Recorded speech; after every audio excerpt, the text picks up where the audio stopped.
Tired of using quick start every time because your snowblower keeps sputtering and won't stay running? Welcome to WholeToolBox. If your snowblower only runs with quick start spray, the problem is usually the carburetor. Old fuel and long storage can clog or corrode its internal parts, preventing proper fuel flow.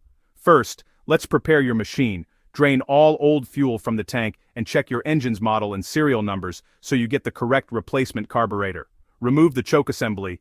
Disconnect the fuel and primer lines, and carefully unbolt the old carburetor using a T30 Torx or 10mm socket. Next, transfer the choke butterfly from the old carburetor to the new one, slide the new carburetor into place, and reconnect the throttle linkage and return spring.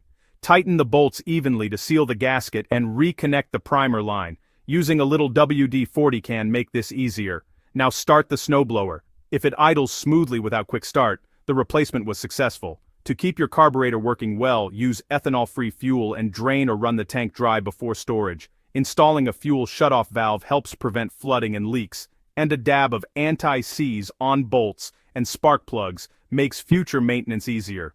With a clean new carburetor, your Briggs Stratton snowblower will start easier, run smoother, and stay dependable all winter long. Visit WholeToolBox.com to find top-quality essential parts for your snowblower from trusted brands. Don't forget to follow us on social media. Thanks for watching.